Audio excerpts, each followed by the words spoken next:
ஓம் ஸ்ரீ கல்கி அகத்தீசாய நமோ நமக.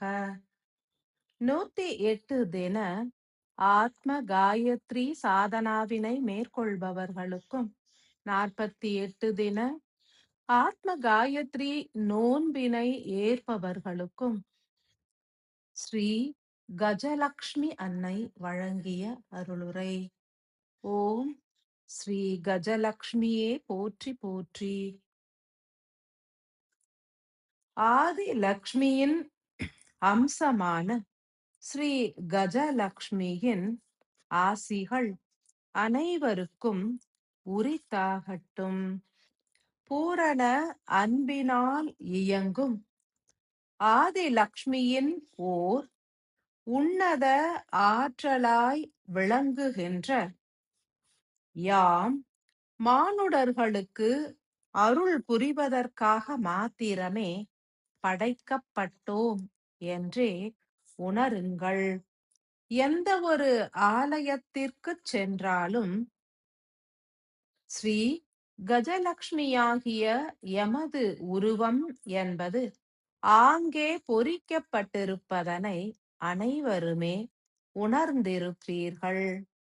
சிவ ஆலயங்களிலுமே கூட ஸ்ரீ கஜலக்ஷ்மியாகிய எமது உருவச் சிலைகளை அனைவருமே கண்டிருக்கலாம். ஆதி லக்ஷ்மியின் ஒரு வடிவமான யாம் அனைத்து ஆலயங்களிலும் காட்சி தருவதற்கான காரணம் என்ன? கஜலக்ஷ்மி என்பவர் யார்? ஏன் முற்காலங்களில் அவர் இல்லங்களிலும் ஆலயங்களிலும் கொண்டாடப்படுகின்றார் என்றே சிந்தியுங்கள். கஜமாகிய யானைகளினால் ஆராதிக்கப்படுபவள் என்றுமே அறியப்படுகின்றது. மேலும் செல்வ வளம் மற்றும் ராஜ யோகம் அருள்பவளாகவும் யாம் சித்தரிக்கப்படுகின்றோம். இதன் தாத்பரியங்களை உணர்ந்து விட வேண்டும். இதன் மூலம் மனிதர்கள் யாவருமே பெரும் சத்தியங்களை ஞானமாக பெற்றிடுவர். கஜலக்ஷ்மி எனும் ஆற்றல் சுத்த உஷ்ணத்திலிருந்தும் தூய தங்க கனிமத்திலிருந்தும் உருவாக்கப்பட்ட ஓர் ஆற்றலாகும். ராஜயோகம் என்பது ஆளும் திறன், அதற்குரித்தான அறிவு திறன், ஞானம், பொருட்செல்வம் போன்ற பலவற்றை குறிக்கின்றது. ஓர் யானை எனும் விலங்கானது உருவத்தினில் பெரியது, உயர்ந்தது மற்றும் வீரமும் விவேகமும் நிறைந்தது. இவை யாவுமே ஒவ்வொரு மனிதருக்குள்ளும் ஆற்றலாய் மலர்ந்திருக்கும். ஒரு மனிதரின் சிரசினில் கஜலக்ஷ்மியின் ஆற்றல்கள் எவ்விதம் நிறைந்திருக்கும் எனில், ஓர் சுரபியாக, அமிலமாக மற்றும் காந்த ஒளியாகவே நிலைத்திருக்கும். பீனியல் சுரபி எனும் உயிர் கூடானது பிந்து எனும் மூல மைய ஆற்றலையும் 12 அடுக்கு சுழல் ஆற்றல்களையும் உள்ளடக்கியதாகும். மூல மைய பிந்துவே ராஜராஜேஸ்வரியாகவும் ஆதிபரா சக்தியாகவும் அறியப்படுகின்றது. மைய புள்ளியான பிந்துவினை சூழ்ந்து 12 அடுக்கு சுழலாக அமையப் பெற்றதே உயிர் கூடாகும். 12 அடுக்கு சுழலும் 12 பெரும் தெய்வங்களாகும், சக்தி நிலைகளாகும். பிந்துவினை சூழ்ந்துள்ள அடுக்குச் சுழல்களே ஆதி சக்தி, ஆதி லக்ஷ்மி மற்றும் ஆதி சரஸ்வதி எனும் ஆற்றல்களாகும். அதனை தொடர்ந்து பஞ்ச ஆக்ஷி தெய்வங்களையும் ஆள்கின்ற பஞ்சாட்சரியான அம்புஜாக்ஷியும், பின் ஆதி காமாட்சி, ஆதி மீனாட்சி, ஆதி விசாலாட்சி, ஆதி கமலாயதாக்ஷி மற்றும் ஆதி நீலாயதாக்ஷியும் குடிகொண்டிருப்பர். பீனியல் சுரபி எனும் உயிரின் கூடானது வெப்ப சக்தியாகிய உயிர் சக்தியின் ஆற்றல்களை உள்ளடக்கியது. 64 சக்தி துளிகளாக பிரியும் தங்க ஆற்றல் எனும் கனிமமானது தூய தங்கமாக பிந்துவில் மூலப்பொருளாக நிலைப்பதே ஆதிபராசக்தியாக கருதப்படுகின்றது. அதனை தொடர்ந்து மூலத்திலிருந்து வெளிப்படும் 12 ஆற்றல்களே 12 அடுக்கு சுழலாக பிந்துவினை சூழ்ந்து நிலைத்து உயிர் கூடாகவும் செயல்புரிகின்றது. ஒன்றிலிருந்து பலவாகி பெருகி செயல்புரிவதே உயிரின் இயக்கமாகும். ஆதி மூலமாகிய பிந்து எனும் சக்தியிலிருந்து உதித்த 12 சக்திகளே முழுமையாக உயிர் கூட்டினை வடிவமைக்கின்றன. ஓர் மூலமாய் சக்தியாய் உருவான பிந்து எனும் ஆற்றல் 64 ஆற்றலாக பிரிவதே ஓர் உயிரின் முழுமையான இயக்கமாக மலர்கின்றது. பிந்து எனும் மூலம் என்பது ஆதிபரா சக்தியாகின்றது. சூழ்கின்ற 12 சக்திகளே முப்பெரும் தேவிகளாகவும் அம்புஜாக்ஷி எனும் தேவியாகவும் பின்னர் 5 ஆட்சி தேவிகளாகவும் மலர்கின்றன. இறுதியில் அன்னபூரணியாகவும் ஸ்ரீ துர்க்கையாகவும் சண்டிமா தேவியாகவும் 3 நிலை சக்திகள் பிரிந்து நின்று உயிர்கூட்டினை புற அடுக்கு காவல் ஆற்றலாகவும் எரிபொருளினை ஈர்த்து வழங்கிடும் ஆற்றலாகவும் நிலைக்கின்றன.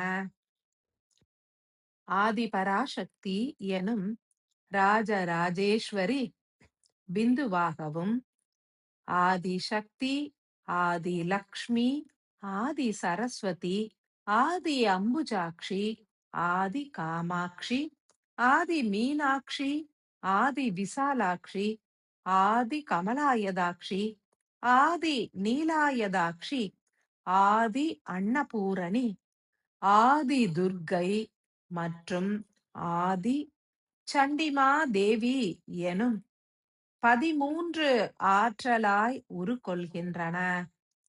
64 உயிர் துளிகளாக உருமாறிய சக்தியானவர் 13 ஆற்றல்களை கொண்டு உயிரின் கூட்டினை அமைக்கின்றார் என்றும் மீதமுள்ள 51 சக்தி துளிகளும் சிரசு முழுவதும் பரவியே செயல்புரிகின்றன என்றுமே உணர்த்தப்பட்டுள்ள நிலையில் ஸ்ரீ கஜலக்ஷ்மியாகிய யாம் ஆதி லக்ஷ்மி எனும் 2ஆம் சுழலிலிருந்து வெளிப்பட்ட ஒரு வகை தங்க ஆற்றலாவோம்.